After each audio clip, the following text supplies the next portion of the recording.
Hi, this is Matthew Robert Payne. This is the book, He's Redeeming Love. This is chapter 42, and this chapter is called New Living Arrangements.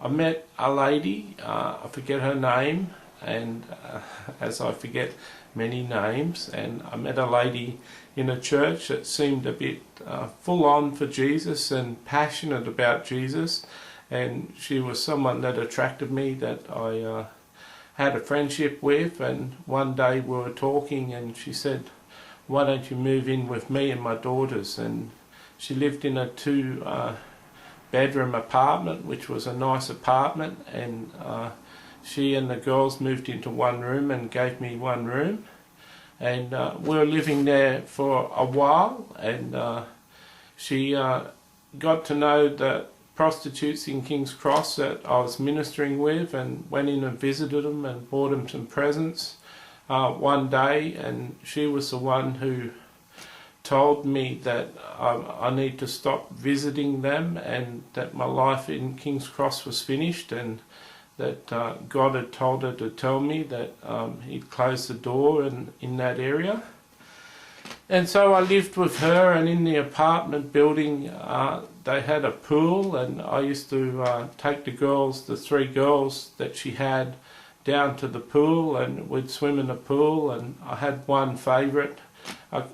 One favourite was the middle child, and I think the children were about 6, 8 and 10 or something like that, and the middle child, about 8, was my favourite. And I know we're not meant to have favourites, but I had a favourite, and I used to put her on my shoulders and throw her off my shoulders into the pool, and the young one used to love to do that too. The older one was a bit big for me to do it, and we used to have a fun time in the pool.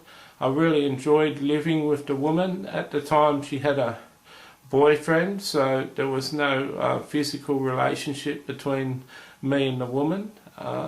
But she was an interesting woman. She had some way out sort of ideas, and me being bipolar, it's pretty strange to come across someone with way out ideas. Normally I'm the one with the way out ideas, and other people seem pretty sane around me, but in this instance she was one that had some pretty way out ideas. I shared with her that I thought I was one of the two witnesses, and she thought that was a little way out for her, and she didn't agree.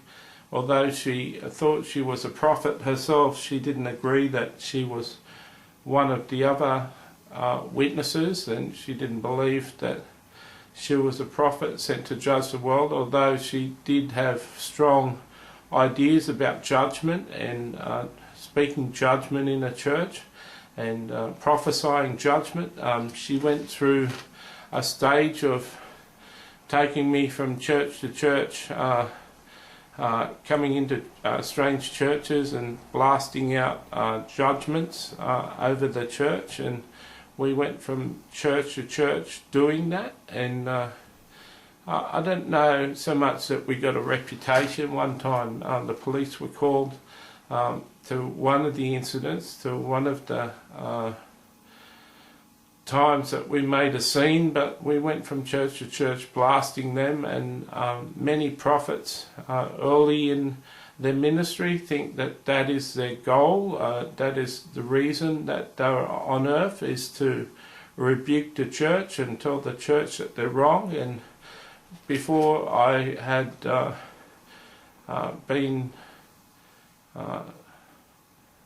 given the grace message, or fully understood the message of grace and the new covenant message of Jesus Christ, I believed that I was like an Old Testament prophet. I didn't understand the role of a New Testament prophet, and so I thought it was my role to go in and blast churches with guns firing, and fear and condemnation, and speaking wrath of God over churches. And she was a person that was really cool in doing that, and really turned on to doing that. So most Sundays we found ourselves going from church to church, blasting churches, and that seemed to be something that she really enjoyed, and it was pretty alarming to walk into a strange church and blast them.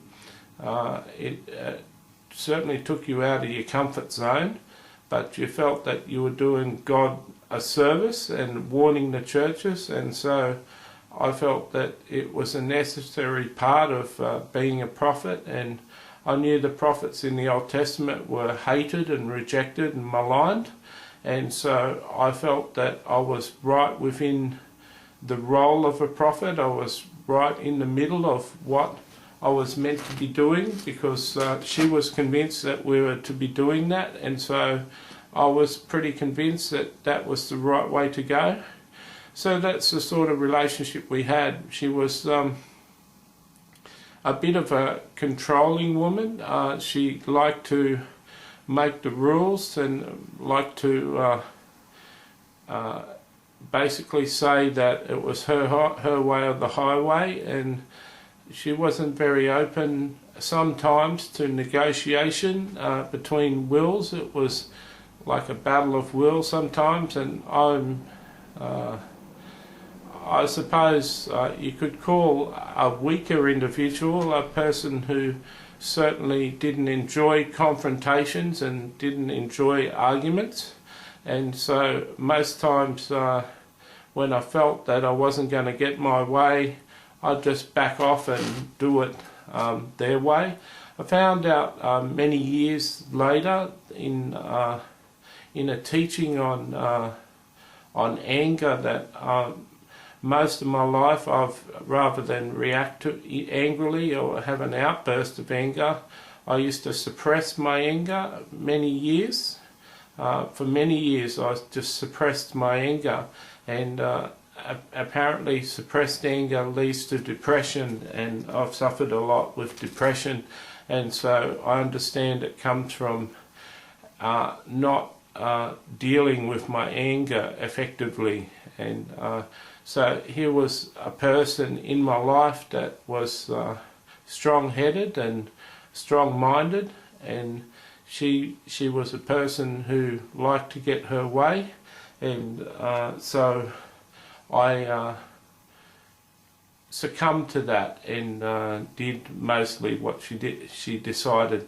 She got in trouble financially. I was giving her my whole pension that I was getting, and keeping aside $20 a fortnight for myself, so she was certainly getting quite a bit of money off me every fortnight, and I expected that she was paying the bills, but she shared with me that she hadn't paid the rent, and we had to move out, and she decided that she'd lease a caravan and live in a caravan park, and so we leased a caravan and moved out, and she sold all her furniture and we moved out to a caravan park. One time we were coming home from church, and we stopped to get some milk and bread, and she went in to pay with a $10 note and a $5 note for the goods, and the $5 note was partially ripped, and I gave her the $5 note, and she went into the shop, and the shop refused to take the money because it was ripped, and her children came back to the car and said, can they have the $10 note? And I said, no, the shop's got to take the money and give it to the bank, and the bank will give them the $5 note. That's how you take notes like that out of circulation. Just tell your mum the shop's got to accept it. And the child went back not happy with my answer, and the mother come back and got in my face and said, give me the $10 note, and I gave her the $10 note, and she went in and got the stuff, and came back into the car and told me I was wrong to argue with her in front of her children, and I said I wasn't wrong, and she said, yes, you were wrong, and at that time I refused to back down.